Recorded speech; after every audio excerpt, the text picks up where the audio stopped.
Hello viewers, इस video में हम पढ़ेंगे एक्सरसाइज 5.2 क्वेश्चन नंबर 3। तो question is in the following APs find the missing term in the boxes. तो हमारे पास क्या है, कुछ एपीज दिए हैं और उसमें हमने क्या करना है कि जो बॉक्स हैं उन वो टर्म हमने फाइंड करनी है। तो फर्स्ट पार्ट इसमें 2, फिर ये एक बॉक्स है, फिर 26। तो इसमें हम ये मान लेते हैं, इसको हम क्या मानते हैं, ए। तो ये टर्म होती है हमारे पास a प्लस डी और ये वाली टर्म होती है a प्लस 2d। इस तरह से हम लिखते थे इन टर्म्स को। तो इसका अगर हमने सोल्यूशन फाइंड करना है तो इसमें हमें a दिया हुआ है हमारे पास कितना 2, लेकिन और a3 दिया हुआ है हमारे पास। a3 क्या है हमारे पास 26, लेकिन a3 होता किसके बराबर है, a प्लस 2d के बराबर इज इक्वल टू 26। तो a दिया हुआ है हमारे पास 2 plus 2d is equal to कितना आ जाएगा 26। तो 2d is equal to 26 minus 2, तो ये आ जाएगा 2d इज इक्वल टू 24। तो d जो है डिफरेंस हमारे पास आ जाएगा 24 divided by 2 is equal to 12। 2 1 जार 2, 2 12 जार 24। तो d आ गया हमारे पास कितना 12।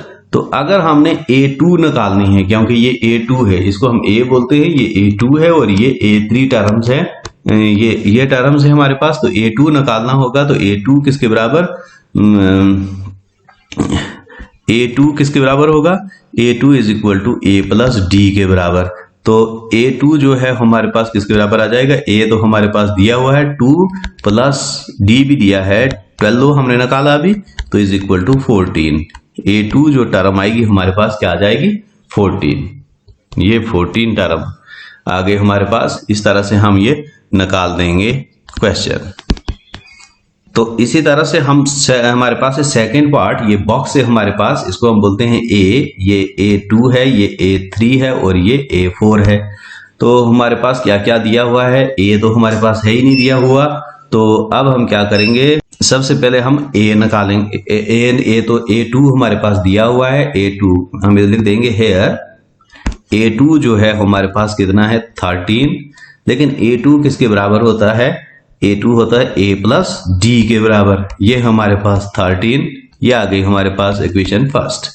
तो फिर हमारे पास a3 तो दिया हुआ नहीं है, ये हमने निकालना। a4 जो है ये किसके बराबर होता है, a4 दिया हुआ है हमारा 3। तो a4 होता किसके बराबर है, a plus 3d is equal to 3। ये आ गई हमारे पास सेकंड इक्वेशन। तो हम क्या करेंगे, सब्ट्रैक्ट करेंगे इसमें और यहां से हमें d की वैल्यू मिल जाएगी। हम करेंगे subtract equation first from second. तो यहां से फर्स्ट से हम सेकंड निकाल देंगे तो हमारे पास d की वैल्यू आ जाएगी a plus D is equal to 13। ये नहीं, a प्लस हमने क्या करना है, सब्ट्रैक्ट करनी है इक्वेशन फर्स्ट फ्रॉम सेकंड। तो फर्स्ट फ्रॉम सेकंड में फर्स्ट जो है सेकंड जो है वो a plus 3d is equal to 3 और वो फर्स्ट इक्वेशन जो है वो है a plus d is equal to 13। तो अगर हम सब्ट्रैक्ट करेंगे ये माइनस हो जाएगा, ये भी माइनस और ये भी माइनस, ये वाला कैंसल आउट हो जाएगा। ये आ गया हमारे पास 2d is equal to minus 10। तो d is equal to minus 10 divided by 2 is equal to ये आ गया -5। d हमारे पास कितना आ गया -5।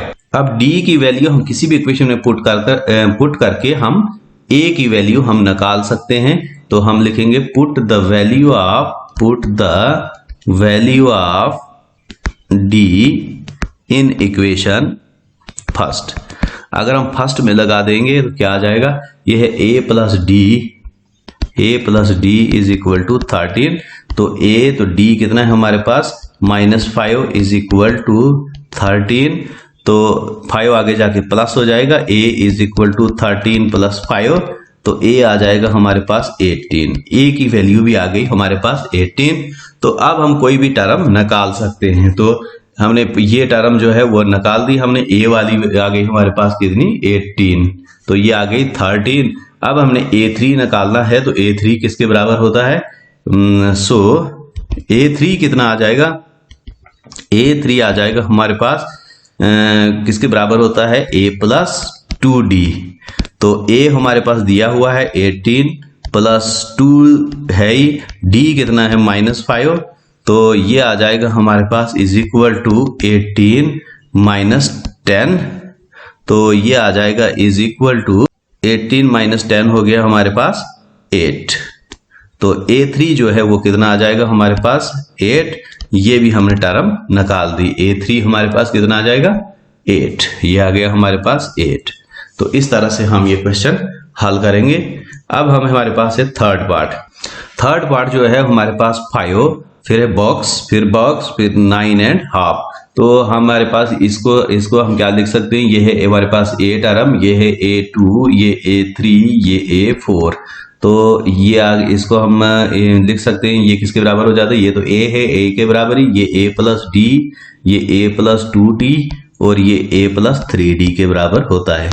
तो हम क्या करेंगे, सोल्यूशन में हमारे पास दिया हुआ क्या है, a जो है वो कितना है 5 और साथ में हमारे पास एंड ये हम लिख देंगे हेयर a जो है 5 है, a प्लस 3d जो है वो किसके बराबर है a4 हमारे पास दिया हुआ है, ये होता है a प्लस 3d के बराबर 3d। तो इसका मतलब a प्लस 3d जो है वो किसके बराबर है 9.5। तो ये आ जाएगा a तो हमारे पास दिया हुआ है, हमने यहाँ से क्या निकालना है, d निकालना है। a दिया हुआ है 5 plus 5d 3d, a plus 3d is equal to, ये 9 2 जार 18, ये हो गया 19 डिवाइडेड बाई 2। तो 3d is equal to 19 divided by 2, ये 5 आगे जाएगा, ये माइनस हो जाएगा -5। तो 3d इज इक्वल टू, ये आ जाएगा 5 2 जार 10, तो 19 माइनस 10 इज इक्वल टू 9/2 आ जाएगा। तो d जो है वो किसके बराबर आ जाएगा हमारे पास, ये d जो है ये आ जाएगा 9 divided by 2 multiplied by 3, 3 1 jar 3, 3 3 jar 9। तो d आ गया हमारे पास कितना 3/2। अब d हमारे पास 3/2 आ गया है, तो हमने टर्म कौन सी निकालनी है, a2 जो है वो किसके बराबर होता है a प्लस d के बराबर। तो a2 हमारे पास आ जाएगा, a तो है ही हमारे पास 5 और d भी आ गया हमारे पास कितना 3/2। तो 3/2 लिख देंगे d की जगह। तो a2 जो है वो आ जाएगा 5 2 जार 10, 10 दे 3 हो गया 13 डिवाइडेड बाई 2। तो इसका मतलब a2 जो है वो हमारे पास कितना आ गया 13 डिवाइडेड बाई 2। एक आंसर ये आ गया, एक बॉक्स में ये आएगा। अब इसी तरह से हमने a3 निकालना है, तो a3 होता है हमारे पास a प्लस 2d के बराबर। तो a प्लस 2d किसके a किसके बराबर है हमारे पास 5 के बराबर, और 2 तो d है हमारे पास 3/2। तो ये 2 कैंसल आउट हो जाएगा, तो ये आ जाएगा इज इक्वल टू 5 और 3 कितना हो गया 8। a3 हमारे पास कितना आ गया 8 आंसर, ये आ गया हमारे पास a3। तो इस तरह से हम इस पार्ट को हल करेंगे। तो नेक्स्ट पार्ट है फोर्थ पार्ट हमारे पास -4, फिर बॉक्स है बॉक्स और फिर है 6। तो ये है हमारे पास a टर्म, ये a2 a3 a4 a5 और a6 ये टर्म्स है हमारे पास। a तो दिया हुआ है, अगर हम सोल्यूशन देखेंगे तो है a इज इक्वल टू कितना है हमारे पास, a इज इक्वल टू -4। तो इसमें a6 दिया हुआ है, तो a6 किसके बराबर होता है a प्लस 5d के बराबर। तो a प्लस 5d किसके बराबर है, a plus 5d is equal to 6। तो a क्या है हमारे पास -4 plus 5d is equal to 6। तो 5d is equal to 6 plus 4, तो d आ जाएगा हमारे पास is equal to 10 divided by 5 is equal to 2। 5 1 जार 5, 5 2 जार 10। तो ये हो गया हमारे पास d की वैल्यू आ गई। अब a हमारे पास आ गया, d आ गया, तो हम कोई भी टर्म निकाल सकते हैं। तो सबसे पहले हमने निकालना है a2 किसके बराबर होता है, a2 होता है a प्लस d के बराबर। तो a हमारे पास दिया हुआ है -4 प्लस d दिया हुआ है 2। तो ये इसका मतलब ये है कि a आ जाए, ये a2 हमारे पास आ जाएगा कितना 4 -2, तो ये हो गया -2 आ जाएगा हमारे पास। इसी तरह से अगर हम देखेंगे A3 निकालना है तो वो आ जाएगा A प्लस 2D के बराबर। तो A हमारे पास दिया हुआ है -4 प्लस 2D, 2 भी है ऐसे रहेगा एज सच, और D जो है वो हमारे पास 2 है, तो ये आ जाएगा -4 प्लस 4 इज इक्वल टू 0 आ गया, आ जाएगा हमारे पास A3। अगली टर्म जो है वो A4 हमने निकालनी है, तो A4 आ जाएगा A प्लस 3D। तो A हमारे पास दिया हुआ है -4 प्लस 3, तो D है 2 हमारे पास, ये आ जाएगा -4 प्लस 6 इज इक्वल टू ये आ जाएगा 2। तो A5 अगर निकालना है हमने, A5 is equal to A plus 4D होगा। तो A हमारे पास दिया है -4 प्लस 4 इंटू 2, तो ये आ जाएगा is equal to -4 plus 8 is equal to ये आ गया हमारे पास 4।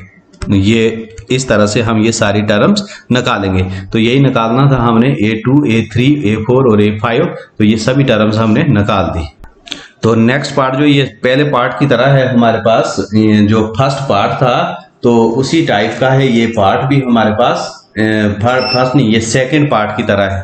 तो सेकेंड पार्ट की तरह हमने इसमें भी ये पहले A की वैल्यू निकालनी है, क्योंकि A नहीं है हमारे पास। तो अगर हम इसमें देखेंगे, इसमें लेकिन सेकंड टर्म दी हुई है, A2 दी हुई है हमारे पास। A2 होती है A प्लस D के बराबर, A प्लस D। तो इसका मतलब हो गया A प्लस D जो है वो किसके बराबर होगा, 38 के बराबर। इसको हम मान लेते हैं इक्वेशन फर्स्ट। और फिर हमारे पास ये A है, ये A2 है, A3, A4, A5 और A6 दी हुई है हमारे पास। तो A6 जो है वो किसके बराबर होती है, A plus 5D is equal to ये किसके बराबर आ जाएगा हमारे पास, -22 के बराबर है। तो ये हम मान देते हैं सेकेंड इक्वेशन। तो अब हम क्या करते हैं, दोनों इक्वेशंस को हल कर लेते हैं। तो हम क्या करेंगे, सब्ट्रैक्ट करेंगे, subtract equation first from second. तो सेकंड से हम फर्स्ट को निकाल देंगे, तो यहां से हमें D की वैल्यू मिल जाएगी। A plus 5D is equal to -22, और ये इक्वेशन है A plus D is equal to 38। तो ये माइनस हो गया, ये भी माइनस और ये भी माइनस, तो ये कैंसल आउट हो जाएगा। ये आ गया हमारे पास 4D इज इक्वल टू, तो ये कितना था, ये था हमारे पास 38। तो 38 को ये ऐड कर लेंगे हम, 8 to 10 हो गया। बाकी क्या रह गया हमारे पास, ये कैरी कितना हो गया 1, ये हो गया 6, ये हो गया -60। तो D कितना आ जाएगा हमारे पास, D is equal to -60 divided by 4। तो 4 1 जार 4, तो 4 15 जार 60 इज इक्वल टू हो गया हमारे पास -15। D की वैल्यू हमारे पास कितनी आ गई, -15।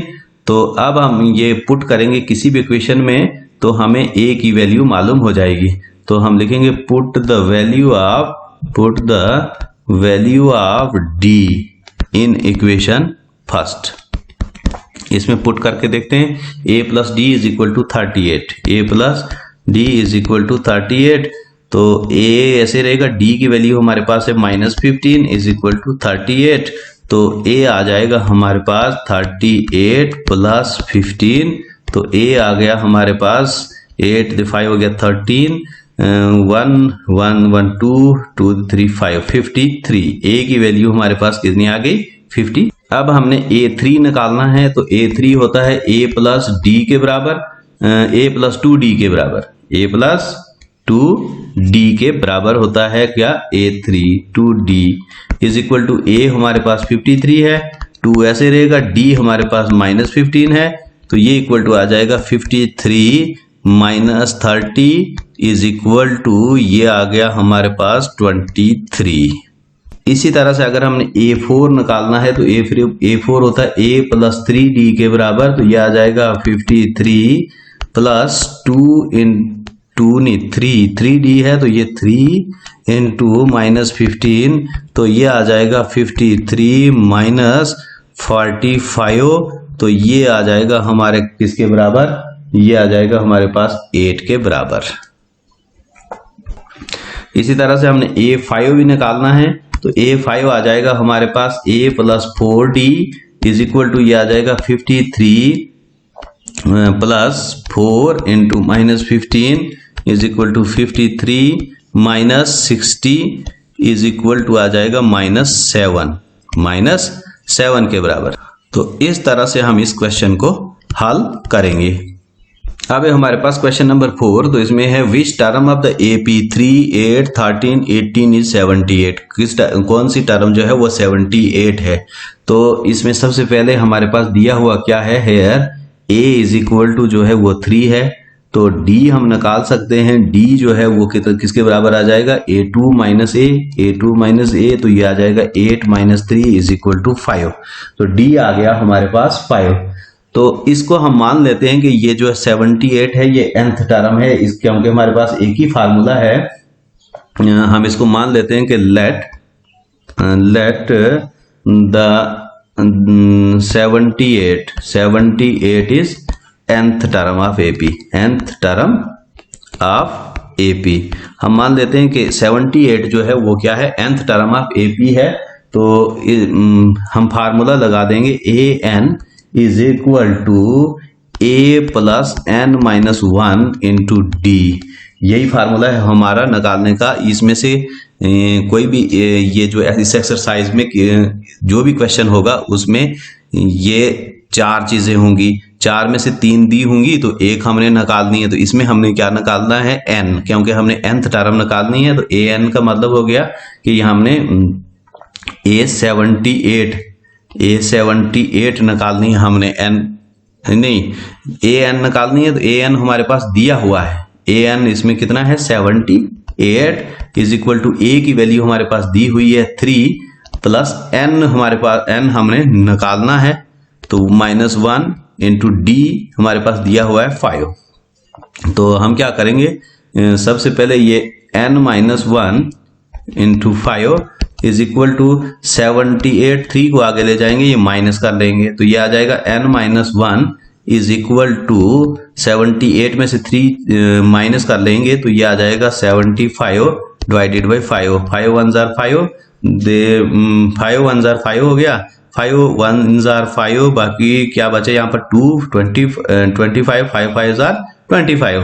तो ये आ जाएगा n minus 1 is equal to कितना आ गया हमारे पास 15। तो n इज इक्वल टू 15, 1 को आगे ले जाएंगे प्लस 1 हो जाएगा, तो n इज इक्वल टू आ जाएगा हमारे पास 16। इसका मतलब n क्या है हमारे पास 16, तो 78 जो होगी वो क्या होगी 16th टर्म। तो hence 78 is 16th term of AP। अब हमारे पास question number 5, find the number of the terms in each of the following APs। हमने नंबर ऑफ टर्म्स निकालनी है each of the following APs में। तो पहला है 7, 13, 19, 205। तो हमने इसमें देखा नंबर ऑफ टर्म्स क्या है। तो सबसे पहले हम देखते हैं यहाँ पर हेयर A जो है कितना है हमारे पास 7, और D अगर हम देखेंगे तो D हम फाइंड कर सकते हैं 13 माइनस ये A2 माइनस A से A करके, तो ये आ जाएगा हमारे पास 6। तो हमारे पास ये आ गया, D भी आ गया, A भी आ गया। अब हम लिखते हैं कि हमने क्या करना है, हमने total number of terms find करनी है। तो let the number of terms, हम let the number of terms जो है वो कितनी है हमारे पास n, कितनी है n। तो हम ये an कितना हो गया हमारे पास, इसका मतलब लास्ट टर्म ये है, तो an हमारे पास हो जाएगा 205। तो अब हम इसको फार्मूले में पुट करते हैं ये वैल्यू, तो हमें ये जो है n की वैल्यू फाइंड करनी है। तो हम क्या करेंगे, an जो होगा an इज इक्वल टू किसके बराबर, तो a plus n minus 1 into D। तो a minus a plus a क्या है हमारे पास, a हमने ये यहाँ पर दिया हुआ है AP में 7 है, a जो है वो 7 है, प्लस n हमने फाइंड करना है -1, और D भी दिया हुआ है 6, और ये किसके बराबर होगा 205 के। तो ये आ जाएगा हमारे पास n minus 1 into 6 is equal to 205 minus 7। तो n minus 1 is equal to 198 divided by 6। तो ये आ जाएगा 6 1 जार 6, 6 3 जार 18, और 6 3 जार 18। ये आ गया हमारे पास n minus 1 is equal to 33। तो n is equal to 33 plus 1 is equal to 34। n is equal to कितना हो गया 34 आ गया हमारे पास। हेंस इसमें क्या होंगी AP में 34 टर्म्स होंगी। तो hence number of terms in given AP is 34। Next part है हमारा 18, 15 हाफ, 13 और लास्ट टर्म जो है वो -47 है। तो हमने इसमें नंबर ऑफ टर्म्स फाइंड करनी है। तो हमें क्या आ जाएगा, अगर हम इसका सोल्यूशन देखेंगे तो हेयर A जो है कितना है 18, D हम निकाल देंगे, D कितना आ जाएगा हमारे पास, ये 15 1 हाफ -18 करना है हमने, तो D आ जाएगा 15 2 कितना हो गया 30, 31 डिवाइडेड बाई 2 इज 2 -18, तो ये आ जाएगा हमारे पास 18 2 36, कितना आ गया 31 -36 divided by 2 is equal to, ये आ जाएगा हमारे पास -5 डिवाइडेड बाई 2। अब हम देखते हैं कि लेट नंबर ऑफ टर्म्स कितनी है। Let the number of terms is equal to, हमने लिख दिया n, तो an क्या होगा इसमें, an जो है वो -47 है। तो हम यहां से क्या निकालेंगे, हमने निकालनी है हमने कौन सी वैल्यू, n की वैल्यू, तो ये आ जाएगा a plus n minus 1 into D is equal to an, तो ये आ जाएगा a plus n minus 1 into D is equal to -47। a है हमारे पास 18 प्लस n माइनस 1 ऐसे रहने, ठीक है ये, तो d हमारे पास है -5 divided by 2 is equal to -47। तो ये आ जाएगा हमारे पास n माइनस 1, ये -1/2 ऐसे रहेगा।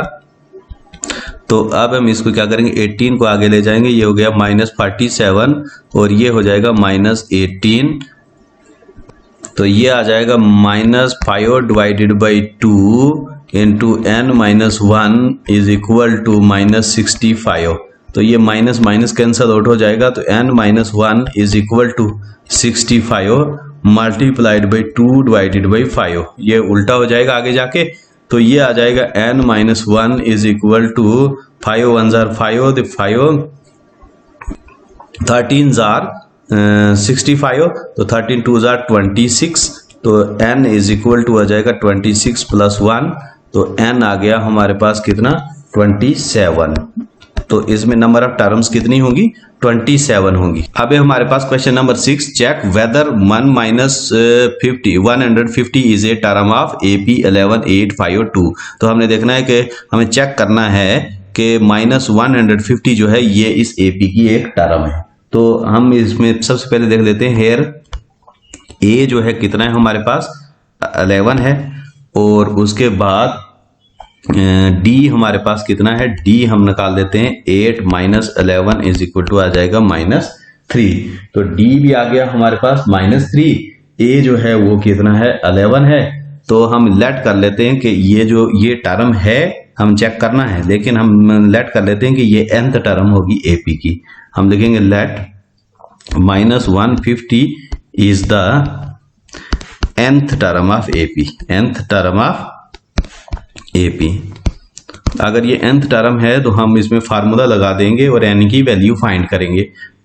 तो a plus n minus 1 into D is equal to an, तो an तो हमारे पास -150 है, तो a आ गया हमारे पास 11 प्लस n माइनस 1, तो ये है हमारे पास -3 is equal to -150।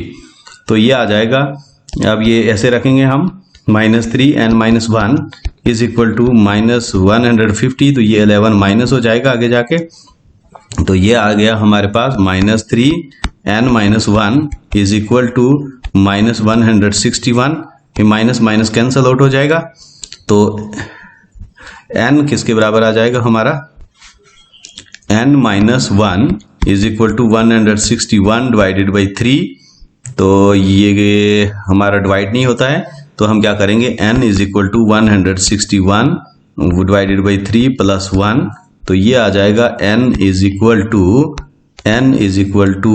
161 plus 3 divided by 3, तो n इज इक्वल टू ये आ गया 164 डिवाइडेड बाई 3। तो अगर हम इसको डिवाइड करते हैं तो ये आएगा फ्रैक्शन। तो n की वैल्यू कभी भी फ्रैक्शन में नहीं आनी चाहिए। अगर हम इसको डिवाइड करते हैं तो 3 1 जार 3, 3 ये आ जाएगा 5 जार 15, तो ये 1 14, तो 5 4 जार 12, 3 4 जार 12, तो फिर रह जाता है 2, ये 6 6 आता रहेगा। तो ये फ्रैक्शन में कभी भी वैल्यू नहीं आनी चाहिए n की, क्योंकि टर्म्स जो होती हैं वो कितनी होती हैं, या 1 होगी, 2 होगी, 3 टर्म्स हो सकती हैं एपी की, 4 टर्म्स हो सकती हैं, 5 हो सकती हैं, 6 हो सकती हैं, लेकिन कभी भी 6.5 या 2.5 कभी भी टर्म्स नहीं हो सकती हैं। तो इसलिए ये जो है -150 ये जो है ये इस एपी की टर्म नहीं हो सकती है। तो इन एपी हम लिखेंगे in AP value of n should be positive integer, should be क्या होनी चाहिए, शुड बी पॉजिटिव इंटीजर, या हम बोल सकते हैं इसको कि ये होल नंबर में वैल्यू आनी चाहिए। तो ये नहीं आई, इसमें ये क्या आ गई फ्रैक्शन में, but here value of n is in the fraction, so -150 is not the term of given AP. तो ये जो है 150 एपी की टर्म नहीं हो सकती है, क्योंकि n की वैल्यू जो आ रही है वो फ्रैक्शन में आ रही है, और एपी में n की वैल्यू जो है वो होल नंबर होनी चाहिए, या हम बोल सकते हैं पॉजिटिव इंटीजर होनी चाहिए।